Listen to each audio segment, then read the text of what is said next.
What has to happen to you to turn your want to into your will do?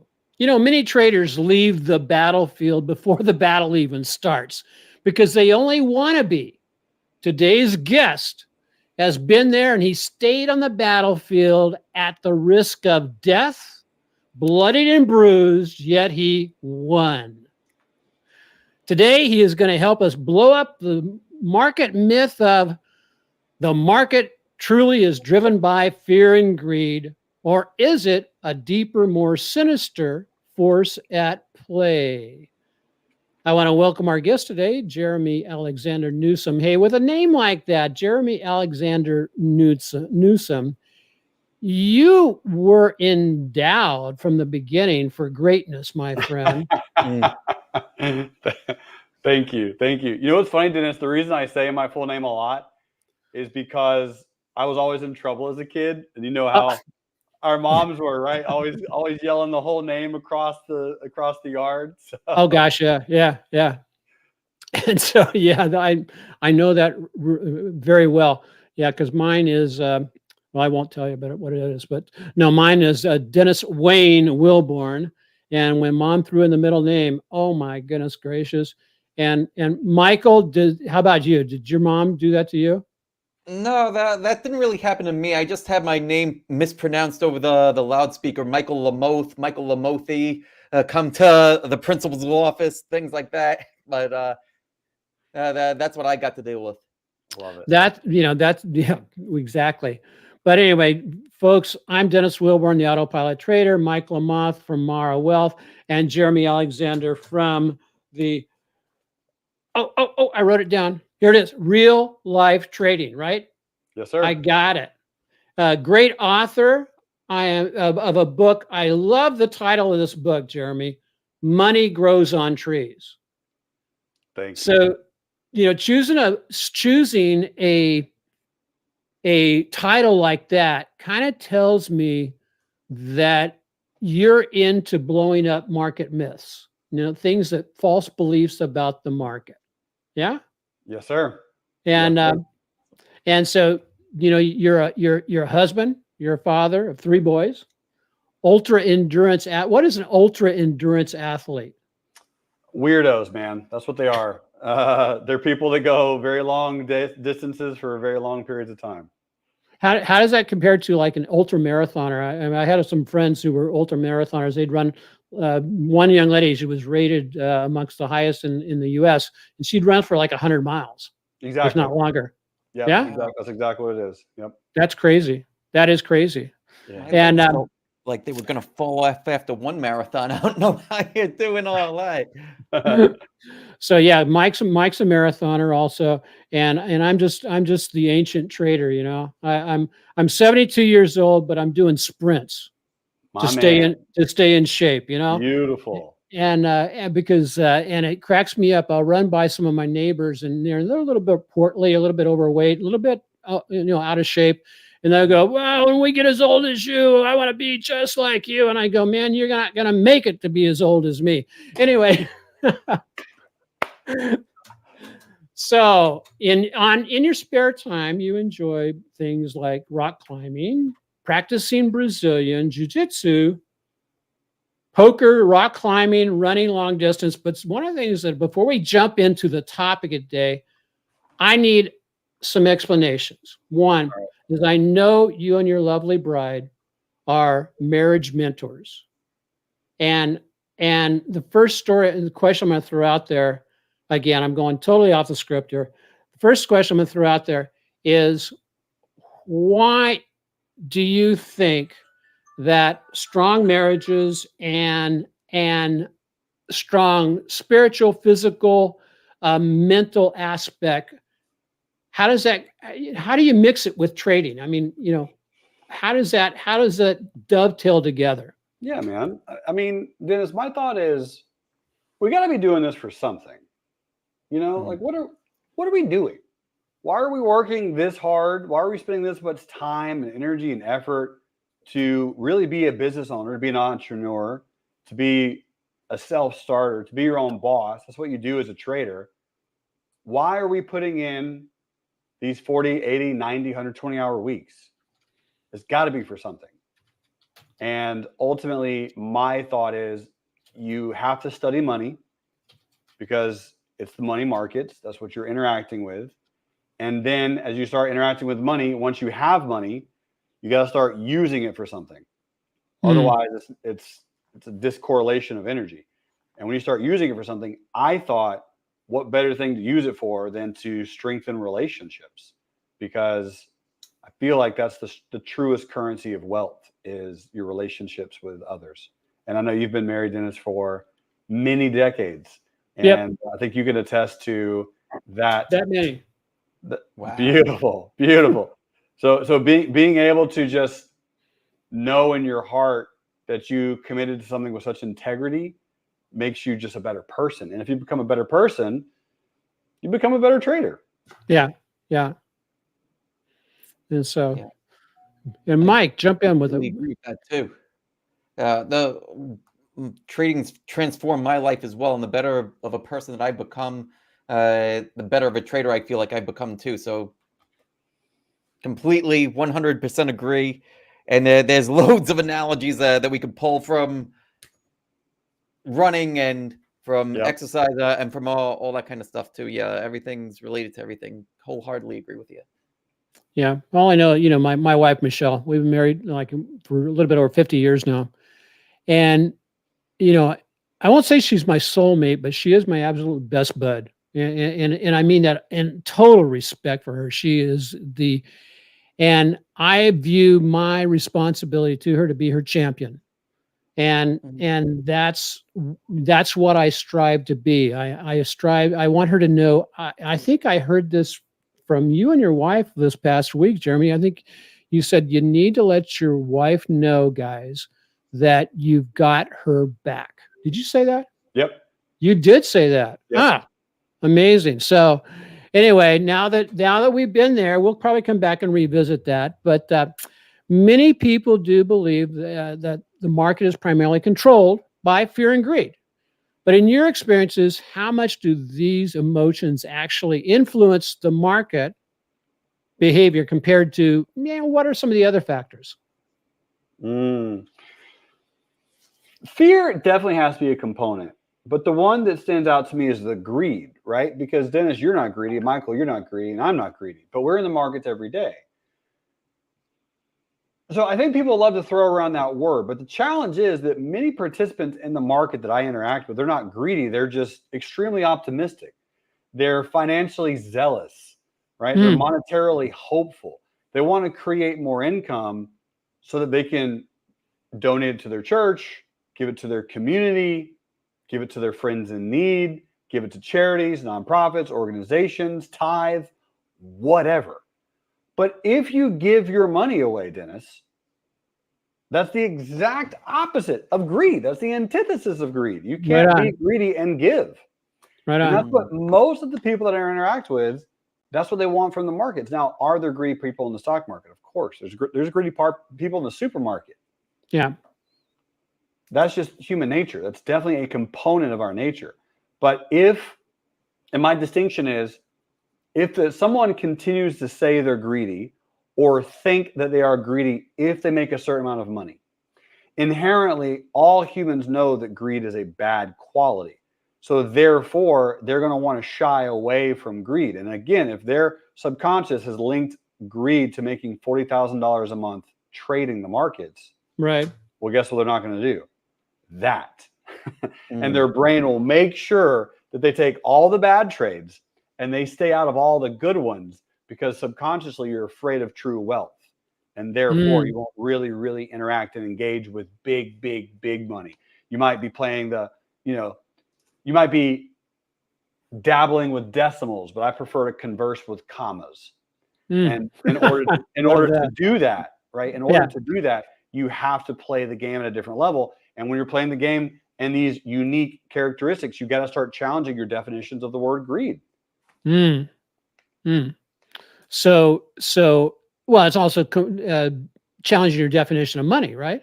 Correct. Yeah. I mean, money, you have to change it from, well, it's a tool. money is a tool. It basically can contribute, as you said, if you're generous with it and you're using it according to God's plan, guess what? You're going to bless a lot of people, right?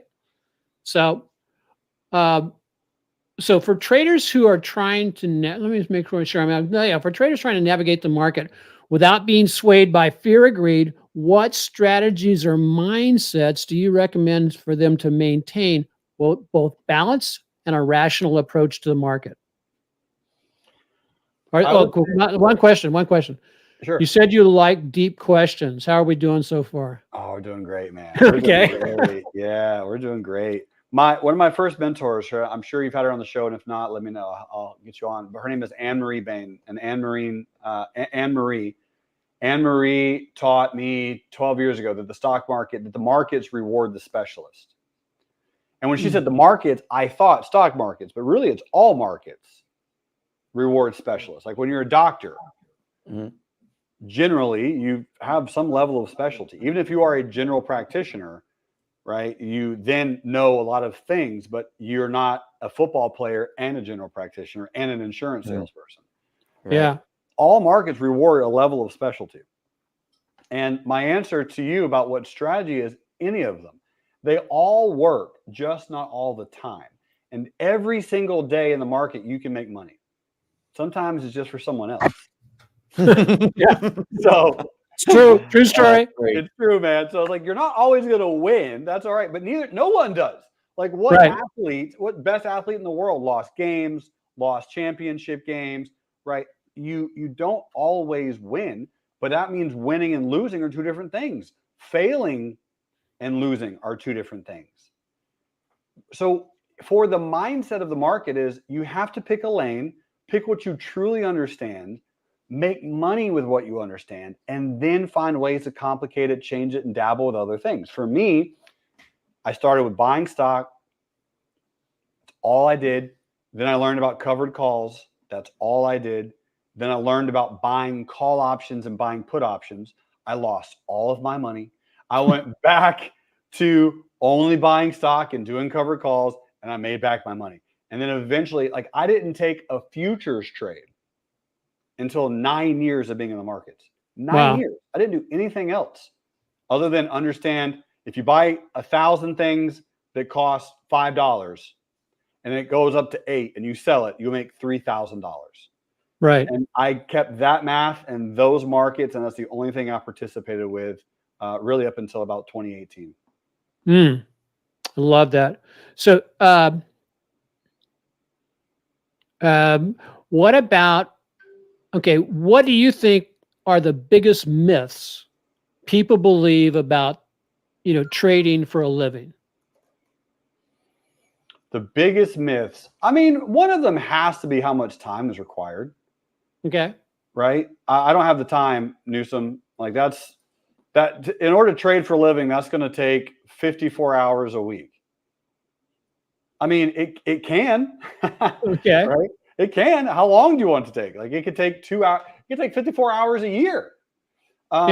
Second piece, you have to take tons and tons of trades every single day. Third, very, very popular myth. I don't have enough money to participate in the markets. Yeah. Yeah, you do. Right. You got $1. You can participate in the markets. Okay. Okay. Number 4, I'm not smart enough to participate in the markets. Wow. I don't know enough, right? I don't know enough. I'm not smart enough. That's for the big league people that read the newspaper. And my IQ is maybe 104, maybe. Okay. Right. I've taken tests. I'm not ultimately that special, but I'll tell you this: you don't have to be. You master second grade math. You got the percentages and decimals nailed down, and wealth is second grade math repeated consistently. Oh, love that. Yeah. And as you focus on that and just repeat it over and over and over, if someone can make 20 to 30% a year in their accounts every year for 10 years, you do that. And regardless how much money you have, you'll have a lot more. And then as you protect it and you protect it and you protect it and you focus on capital preservation, the more you have, the more you know, the more you know, the more you can implement, the more you can implement, the more you'll make. So excellent. Mike, what questions do you have for Jeremy? Well, I'm glad that it's second grade math and not third grade math, because my daughter's in third grade. She's doing Common Core, and that's just like flying all over the place. Um, Man, let's dive into some of this other stuff that we have here. Um, how can someone set themselves free from being chained to their computer in trading? Yeah. How can they, right? How can you be a full-time day trader and not be chained from your computer? I think it's a great question. I mean, ultimately, number one, it starts with knowing what else you want to do, right? Get outside, go do other things. Number two, schedule some things, right? Most day traders or active traders, they sit around the computer too long and they take dumb trades that they know they shouldn't take. Yep. So do you have a certain set of time that, okay, I'm going to be trading between this hour and this hour, Yep. and then after that, if I make money here or if I don't, whatever, on with the rest of the day? Is that what it is? 2 hours a day. 2 hours a day. Like, I am in the market Central Time, 8 to 10 Central, very actively. Right. Okay. Very active. So like right now it's 11:15 Central. So any trade at this point for the rest of the day is me moving stops or moving targets. So I'm not getting into a new trade the majority of the time. It's really, really pretty early in the morning for me. That's kind of like my main focus. 4 days a week, Monday, Tuesday, Wednesday, Thursday. Because I've realized on Fridays, I'm just a giant lover of giving money away to other people. So So know thyself is a very important part of when you're going to set the schedule up for yourself. yeah, absolutely. Know thyself, know your schedule, know what works good for your biochemistry, know what works good for your family. I tell a lot of new traders, middle of the day, it's actually a really good time to trade. Yeah, Because the ranges aren't that big. Like, you might not be actively like buying and selling, but you're setting up your ranges, you're setting up your support resistances, you're getting in, you're placing your stops. Like, you're having a good range and a good approximation of where you need to be and why you need to be that way. And I think ultimately that's a really, really beautiful gift of, again, knowing where you need to go and knowing how to go. Like, so like right now, I'm just going to pop outside because I just realized I haven't been outside for like two or 3 hours. So like, you go outside, get some sunlight, hang out with you awesome people. It's called the internet. This is available. We can do this. All traders can do this. You can trade from right here, you know, and just have a really, really beautiful, enjoying afternoon. Should start doing this show from the laptop instead of the desktop. It takes a little bit to carry the desk outside, but that's right, dude. So what made you pick the hours that you did? And also, I'm kind of curious. Well, so if you're in a trade and it's running and it's beyond the end of the point where it's like, okay, it's beyond my the 2 hour time frame, I'm gonna sit there and let it run. Are you sitting in front of the screen? Are you managing it from a phone? How are you actively managing those stops? Yep. So I come in and check in on my trade usually every 30 minutes to an hour. So I trade on the 3-minute time frame. So really, ultimately, I'm not managing it a whole bunch. The reason I chose 8 to 10 is because from 8 to 8:30, I'm in Nashville, Tennessee. So market opens at 8:30 here, and I'm able to look at some things. I'm able to look at the gaps, set up some trades, know where some things are at. Like today, I knew where, the 100 simple is a moving average I use a lot. I knew where that was on AMD. So that was 168.55 on the daily chart. The high of the day on AMD was 168.49. So as it was trading up to that level, I was kind of scaling in on some short trades. And then when it pops down, I'm exiting because, again, back to your third grade math with your daughter, right, Michael? I mean, if you short 1,000 shares and it goes down 50 cents, that's $500. That's a car payment. That's a week of groceries or 2 or 3 days of groceries, depending on how big your family is. Like, it really boils down to really, really basic. Just, here's my plan. Here's my strategy. When I lose, here's how much I lose. When I win, here's how much I want to win. Blend those together. Buy assets, repopulate, go through your process, and then pull some money out and reward yourself.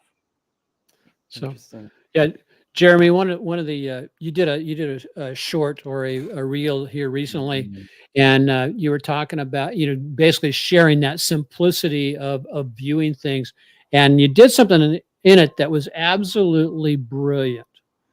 What you did was you basically told people you want to make, I think you said you can make 100% per year if you just do this.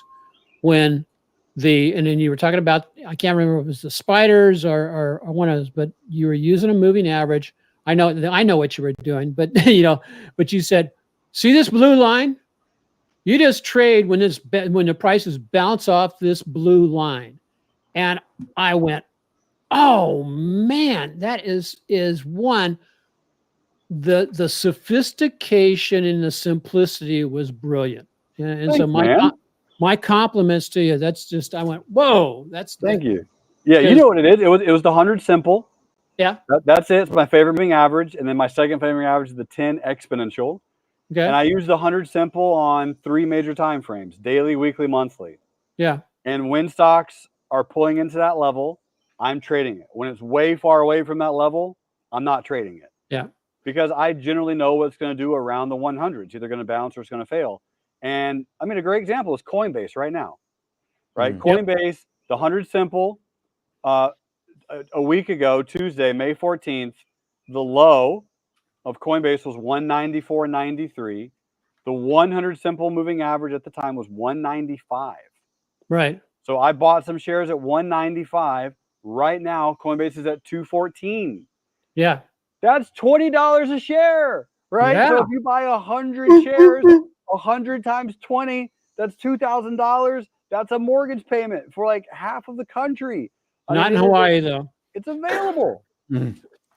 Yeah, no, I love that. Because I am a swing trader. Trader, and a great swing trader, a legendary swing trader. I do okay, and but I do my trading over the weekend, and that's what that's why I coach my folks up. I go, put your trades in over the weekend using conditional orders, and then we do a fire and forget type mechanism where you don't have to worry about your orders the rest of the week. It basically, if you get filled, you get filled, but it automatically sequences in OCO orders with the order. And so I love it when people, share with me, I was able to go skiing today and I didn't have to worry about, what's going on in the market because it was covered. But getting back to how do you help a trader move from I want to I will? For you, it seems like you made the move when you made a deal with the Korean mafia and and went through the bloody and bruising aspect of losing over $1 million. And I know, speaking about, I have blown up 2 accounts with quite sizable accounts myself back a long time ago. But let me tell you, this is a hard thing, letting Michelle know, hey, sweetie, I just lost everything. And so how do you help a trader? But it seems like that particular moment in time was kind of when you moved from I want to I will, because you were going to either succeed or you knew you might die. So yeah, kind of dig into that for us. I definitely don't want to put anyone in that situation ever.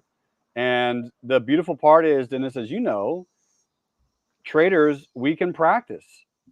And my suggestion to traders is to do that, because the practice is, if you see it here first, you have a much better chance of actually having it. Right on. The point is to see it first, and then you believe it. Once you believe it, you can interact with it and it becomes true. And the practice, the paper trading, that is something that I highly encourage traders to do for a period of time, right? That's how you learn the buttons. Like you mentioned earlier, Dennis, the OCOs, the brackets.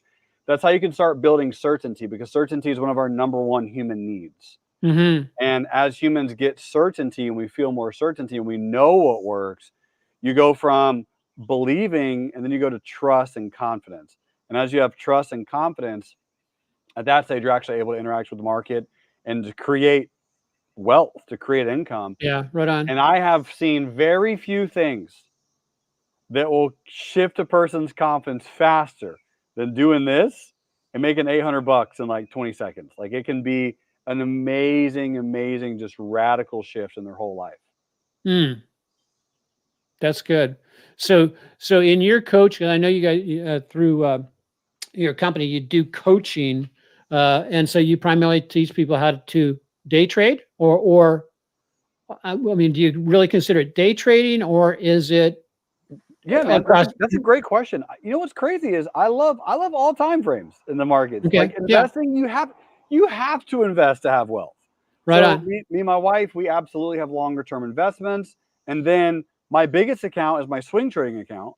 So that's the one that I'm buying and selling the most frequently. I might be in positions for weeks or months, like buying Coinbase or Micron Technology or AMD.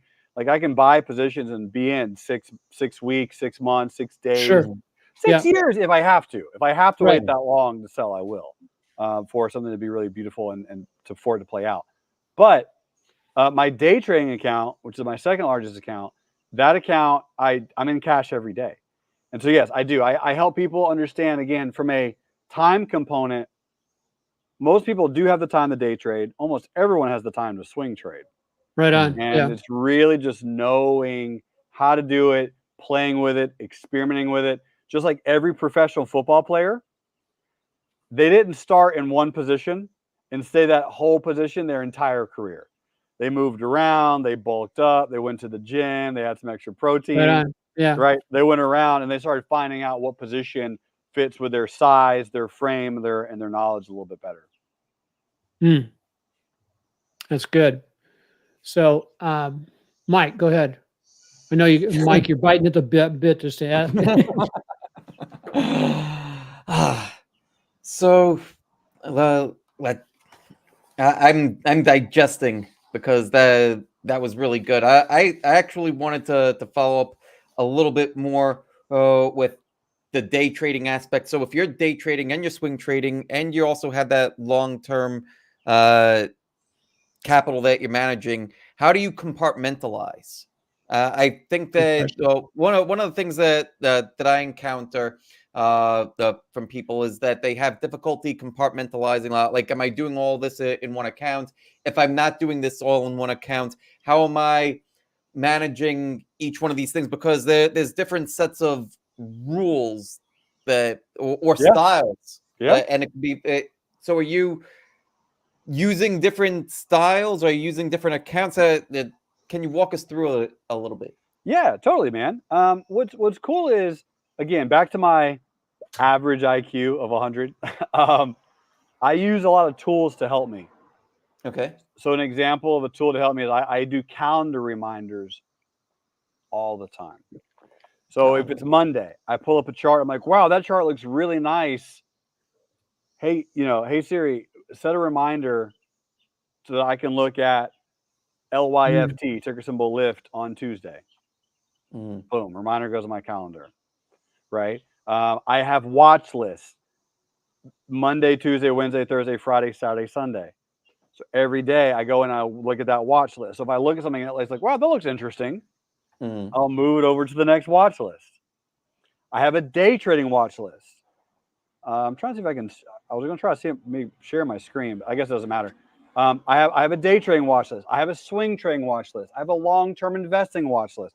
So I compartmentalize, like you said, it's a beautiful word, Michael. I really structure it where it's available for me, and I have a lot of tools that help me interact with and remember and know what exactly is going on. And then I do write notes to myself, right? I have an Excel spreadsheet, a pretty robust Excel spreadsheet. So if it's a day trade, if it's a swing trade, so I really am putting in everything. And then also, last but not least, I lean into the abundance of the market. I realize that there's so much money, there's so much opportunity. There's no way I could take advantage of it all. Even if I had all the money in the world, I couldn't take advantage of all of it. So ultimately, my focus is, what do I need to create for my family? What type of income do I need to create for my kids and my wife? And all the other markets, all the other trades, all the other opportunities, that's for Dennis, that's for Michael. I'm so happy my boys are creating cash flow for themselves. For me, my little watch list, my day trade watch list consists of 5 stocks. I'll add a 6th during earnings season. That's it. I'm not bouncing around to a million different things. I'm just focusing on that, knowing I'm missing out on all kinds of money, knowing that there's tons of other trades I could take. And I'm okay with that, but I'm just happy for the other people that are taking it and making money. Right on. Right on. That's great. The that is absolutely phenomenal. Let me go. Oh, here we go. Learning curves, learning how to trade. I love the interview you did with Tori Trades, and you both. Yeah, she's phenomenal. She's So cool. would love to have her on the Trading Truths because she spoke a lot of truth. But in that interview, you guys talked about how it took somewhere between 4 to 5 years to really get rock solid on your system, go through the bumps, the bruises, the ups, the downs, and everything like that, and then come out the other end. Because you indicated that part of the reason why you lost over $1 million is because you had no plans, you had no rules, and you had no discipline. So we know part of the story about what changed, but how did you develop, well, one, the rules, the plan, and then the discipline? What did you have to get over to instill discipline into your routine? So I'll start with the last question first. Instilling the discipline. I've always viewed discipline as like what happens to you if you do not do what you say you're going to do. So going back to the very beginning, when my mom is always like, beating me with a broomstick, right? Because I'm such a bad kid. That's discipline. When my grandma, and both of you guys did this, but when your grandma's like, don't touch that hot stove, like, yeah, what do you know, Grams? And then you burn your hand. Yep. That pain is a great reminder. And so what most traders, in my opinion, they do not appropriately do is inflict some level of actual discipline when they do not adequately and properly follow their plan and their rule structure. They just do whatever. They don't. I mean, man, I had a European Wax Center monthly membership for a while, and I'm a hairy Viking, dude. So it's like, if I did something stupid, I broke a rule or a plan or what I thought was a rule or what I thought was my plan, I would go there and remind myself, pain, don't do that again. Pain's a great teacher. It's a beautiful, beautiful teacher. And so then from the first question, which is really like, how'd you develop the plan? I started with this. And I think all of your listeners will really get true value from this. What did I keep doing wrong? Oh, yeah.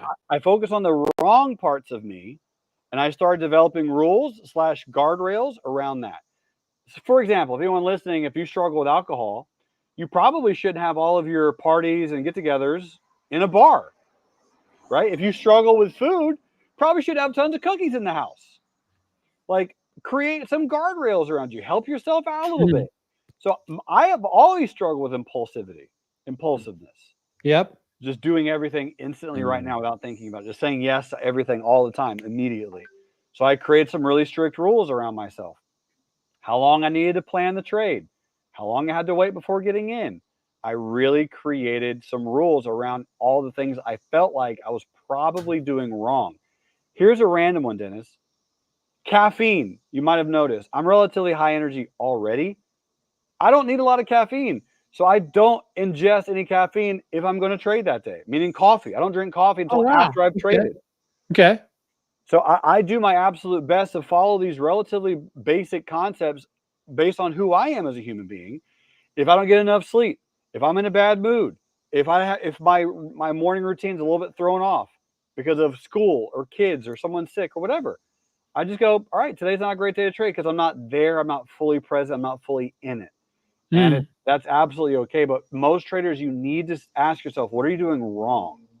What are the problems that you actually have? And how do you solve them? Like, did you do enough analysis on the daily chart? Did you plan your trade last night? And you start getting pretty basic with it. And so I love that, and part of what you just said about if something has you off for the day, you basically say, I'm not going to trade. It reminds me of what Mark Douglas had to say about that when he said, he goes, ask yourself a question when you get up in the morning. Are you ready to give yourself money from the market? And if the answer is no, you basically go, okay, I'm not trading today. Now, what about the struggle with, okay, you have all your rules, you have your plan in place, but you're impulsive and you're compulsive. You have a nature that way. Because I know I'm speaking not about you. I'm talking about myself primarily. It still took me, after I have my great rules in place, it still took me about 5 years to finally get to, you mean if I actually obey my rules, I'll make money? Okay. And so I'm sitting there going, and I'm whacking myself up the head. I would just, you talk about inflicting pain. You go for a wax job. I would just slam my fist into my forehead until I have bruises.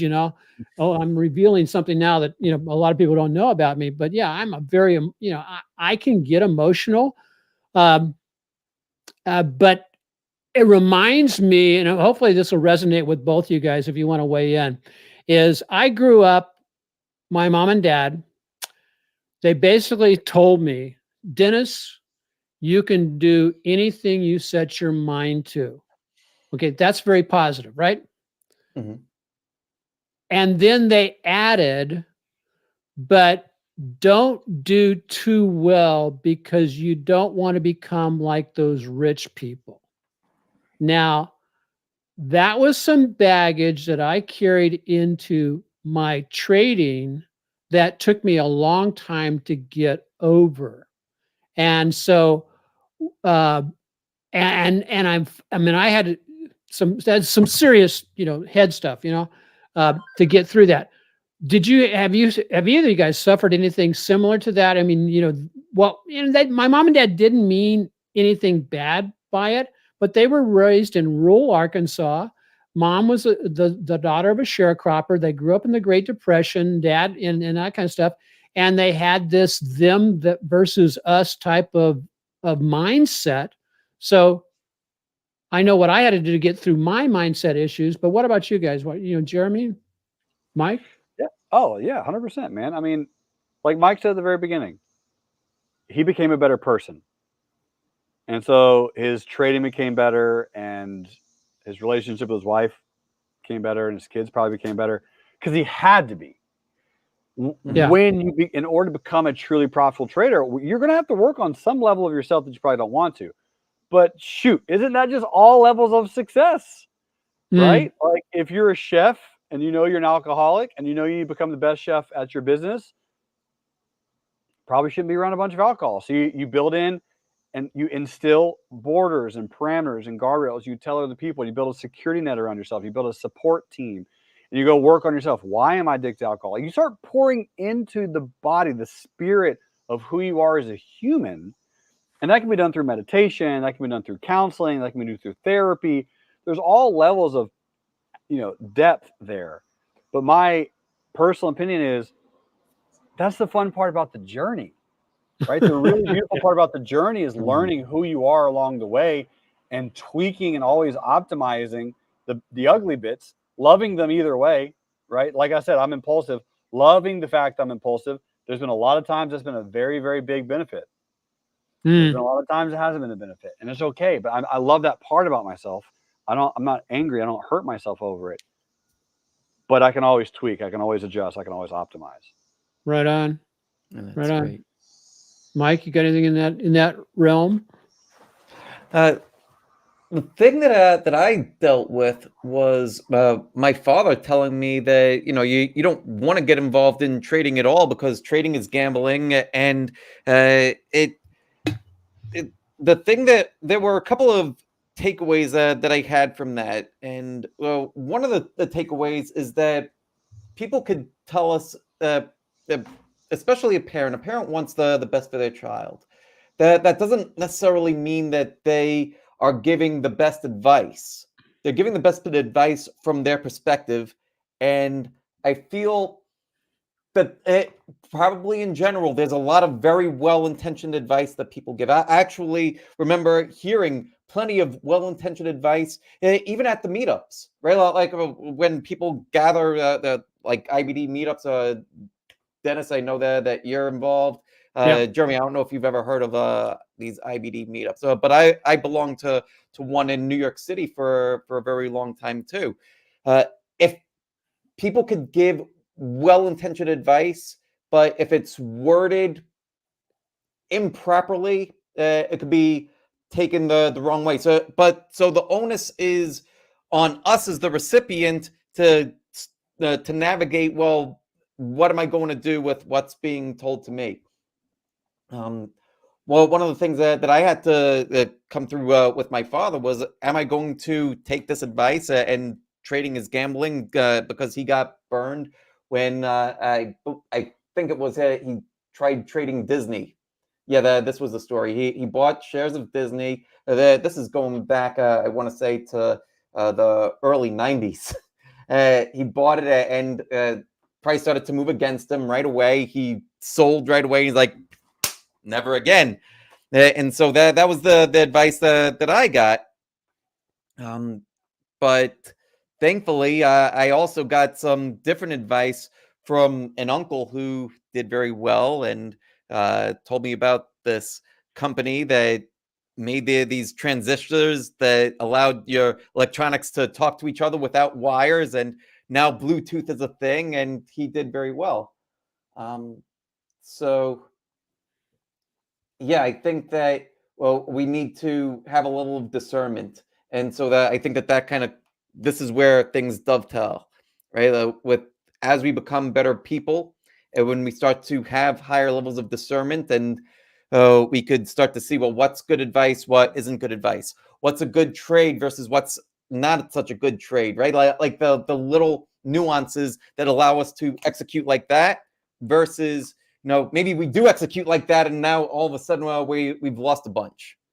Yeah. Versus knowing which trades we want to take and which ones we want to pass up on. That's awesome. So okay, Jerremy, how do you combat limiting beliefs and the little voice telling you you don't deserve this? Ooh. You're on mute. I think you're on mute. What happened? Uh-oh. Can you hear me now?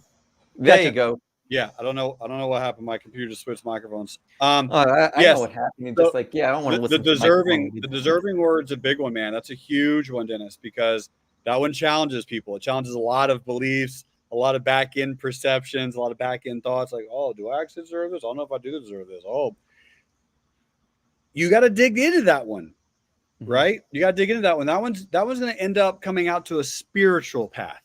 Right? What do you feel you deserve? Why do you feel you deserve that way? What do you believe in? Who do you believe in? Why do you believe in that? And start really digging deep and asking yourself, if you're a parent and you have children, do you love your children sometimes? Depends. Depends on what they do. Depends on how hard they work. Right, Michael? Michael only loves his daughter if she gets all A's in third grade. Right? So it's just like this. It's a level of, do I really need to put that much stress on myself? And as you start going down a little bit more of the spiritual route, I personally believe you'll start coming up with answers of, I was born into greatness. I was born in the image of greatness. Therefore, I am greatness. And there's nothing that's needed of me to be great other than to me to be myself. Yeah. And as much as I can perceive love and be love, then I am representing the image of God. And I'm doing the absolute best I can to provide that for others. That's beautiful. I love that. Yeah, I love that. Guys, out there in the ether, folks listening to this, I tell you, I hope y'all are appreciating the nuggets that are being just dropped in front of you. Please pick them up, dust them off, and basically put them into your trading plan. Put them, better yet, into your mindset trading plan. A couple of last two questions, and then we'll wrap this sucker up. And one, you mentioned when you were interviewing Tori, you basically said they need to teach this in school, teach the concept of either trading stocks and all that kind of stuff.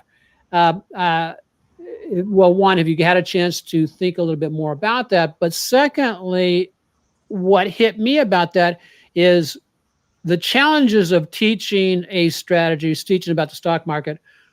To me, it seems like if we could help teach kids to have a mindset change about what it means to become wealthy. that would be huge. You know, the aspect of financial literacy, but that help coach them into understanding it. I know you work with some children, or some kids, to help them learn about trading. Yes, sir. Yeah, no, you hit the nail on the head. I think when you said the mindset of wealth, right? What is it? And again, going back and understanding health is your biggest wealth, right? Relationships, connecting with others, being able to speak, being able to breathe. You start knowing at a baseline that you're already good enough. You're already there. You already have everything that you need. Now everything else is for the betterment of mankind. And when you start approaching it from a different perspective, again, everything starts to shift. From this needs to be taught in school, I always go on every podcast and tell the people, just like you, Dennis, and you, Michael, like, go to schools. It's free. Like, the way we do it is we have to go do it. We do, because the teachers don't know the stock market. They don't know trading. Not all of them. Some of them might. But what we have to do is those who know, we have to go teach them, and we have to go spend some time. And that is a way that this starts to go in school. And so I do, man. I go to middle schools. I go to high schools. I even go to elementary schools. And depending on the level of education and where they're at, I just start changing my material a little bit. When I go into first or second grade, I just read a book. It begins with absolutely like us going in and spending time with children, people like us, because we are inherently great teachers and we love the market so much. That's where it starts. And for every one of our listeners there, you might go, oh, I can't teach it because I haven't made enough money. No, like, you can teach people like what a limit order is. You can teach people what stocks are. You can teach people what dividends are. You can teach people what an index fund is. Yeah. You can teach the basics. Every one of us can. So, and that, here's I got a wild idea. Okay. The three of us should go in, and because we're all three authors. We have our book out there on Amazon and all kind of stuff. We should do a collab and write a kid's book about the stock market. Yeah. About finding financial freedom. And so anyway, Jerremy, we've asked you all the questions. And now, do you have any questions for us? You've got 2 minutes. Yeah, of course. Yeah. What's Dennis, what's the big why behind your trading? What's the ultimate purpose? The big why behind my trading is when I was a small kid, about 9 years old, I heard a story of a man, I actually met the man who his name was, Mover of Man and Mountains was the book he wrote, but he basically tithed 90% and lived on the 10%. I want to basically get to the point where I'm there. Okay. And the guy was R.G. Letourneau, and his book is still out there.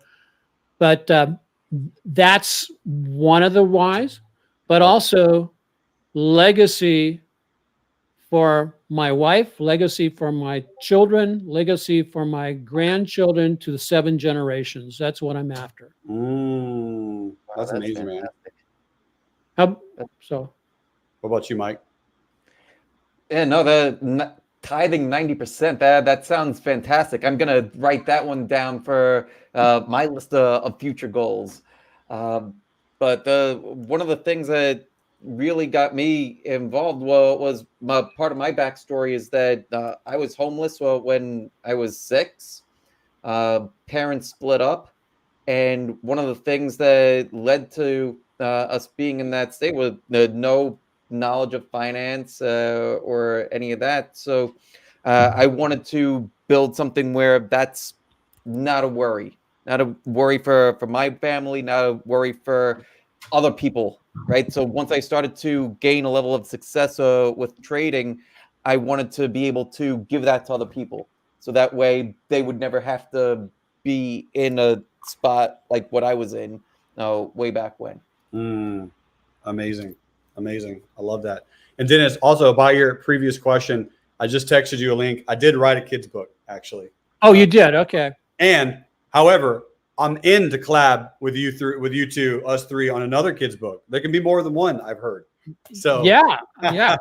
keep me So- posted, man. Absolutely. Anyway, hey, guy, I want to thank everybody for joining us today. We're going to knock this off. We've been at it for about 50 minutes now. And Jerremy, I want to say thank Jerremy Alexander Newsome. I just love that. You were designed for greatness, man. I tell you, God has got his hand on you. You don't mind if I do a little bit of just, prophesy and give you some good words. God has got his hand on you and your lovely bride and your children. And what you're doing is basically he has given you a bag full of seed. And the seeds you're sowing is going to basically sprout into huge trees, because money does grow on trees. That is going to basically bless the lives of not just hundreds, not just thousands, but tens of thousands, if not millions of people. And as I'm going to sign off the way you signed off one of your YouTube videos, you said, yes, I trade stocks, but what I really do is create freedom for others. Thank you, my brother. Amen. I appreciate you. Love you both. Say, hey, aloha, God bless everybody, and thank you all. Thank you, Jerremy. See you, buddy. Take care. I'll end the stream. Wow, Mike. And we're still live.